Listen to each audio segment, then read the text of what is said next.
స్థితిని తయారు చేసుకోవడంలో కష్టపడాల్సి ఉంటుంది. దానికి పురుషార్థమేమి? జవాబు: ఈ కండ్లకు కనిపించే ఏ వస్తువు మీ ముందుకు రాకూడదు. చూస్తూ కూడా చూడకుండా ఉండాలి.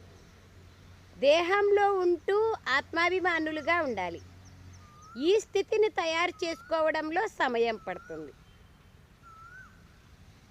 బుద్ధిలో ఒక్క బాబా మరియు ఇల్లు తప్ప ఇంకేమీ గుర్తుకు రాకూడదు. బుద్ధిలో ఒక్క బాబా మరియు ఇల్లు తప్ప ఇంకేమీ గుర్తుకు రాకూడదు. దీనికోసం అంతర్ముఖులుగా అయ్యి మిమ్మల్ని మీరు పరిశీలించుకుంటూ ఉండాలి. మీ చార్టును రాసుకోవాలి. బాబా 4-5 రోజుల నుంచి చార్ట్ అంటున్నారు చూడండి. ఎంత చార్ట్ రాస్తామో అంత మనలో మార్పు వస్తుంది. అందుకోసమే బాబా చెప్తున్నారు, ఈ కళ్ళకు కనిపించే ఏ